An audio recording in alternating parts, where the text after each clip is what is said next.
नमस्कार मित्रांनो, अभ्यासवाणी या चॅनलवर तुमचं स्वागत आहे. अभ्यासवाणी रोज अभ्यास रोज प्रगती. जर तुम्ही एमपीएससी किंवा कोणत्याही स्पर्धा परीक्षेची तयारी करत असाल, तर राज्यघटना हा विषय तुम्हाला टाळता येणार नाही.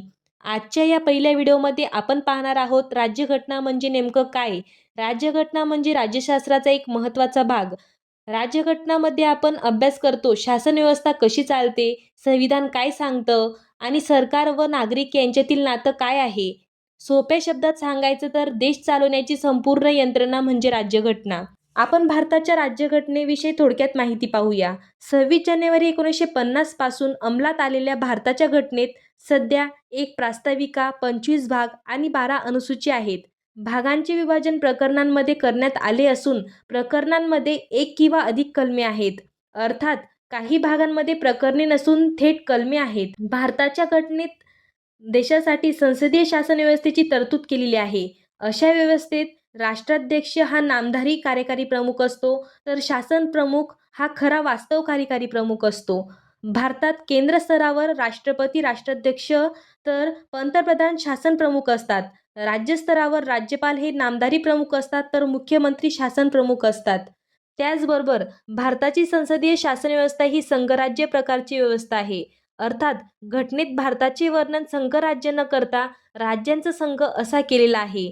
त्याबद्दलची माहिती आपण पुढे पाहूया. भारतात संघराज्य आणि घटक राज्य यांमध्ये कार्यकारी व कायदेकारी अधिकारांची विभागणी करण्यात आलेली आहे. मात्र न्यायव्यवस्था एकात्मक असून न्यायिक अधिकारांची विभागणी करण्यात आलेली नाही.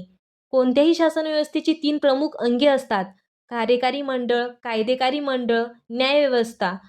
कायदेकारी मंडळाचे प्रमुख कार्य कायदे करणे हे असते, तर त्या कायद्यांच्या अंमलबजावणीची जबाबदारी कार्यकारी मंडळावर असते.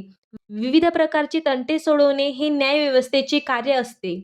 तुम्ही स्क्रीनवर पाहताय, एका बाजूला संविधान आणि दुसऱ्या बाजूला संसद भवन, हे 2 मिळूनच राज्यघटना बनते. यामध्ये पुढील गोष्टी येतात: भारतीय संविधान, संसद आणि राज्यसभा, केंद्र व राज्य सरकार आणि नागरिकांचे मूलभूत अधिकार. म्हणूनच राज्यघटना हा विषय एकदा नीट समजून घेतला तर एमपीएससी किंवा कोणत्याही स्पर्धा परीक्षेमध्ये बरेच प्रश्न सोपे होतात.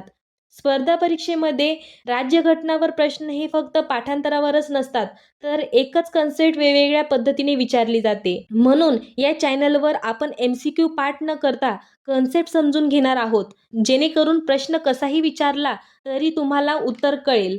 पुढच्या व्हिडिओमध्ये आपण सुरुवात करणार आहोत भारतीय संविधान या खूप महत्त्वाच्या विषयापासून. प्रत्येक टॉपिक असा समजावून सांगितला जाईल की परीक्षेमध्ये कसाही प्रश्न विचारला तरी तुम्हाला कन्फ्युजन होणार नाही.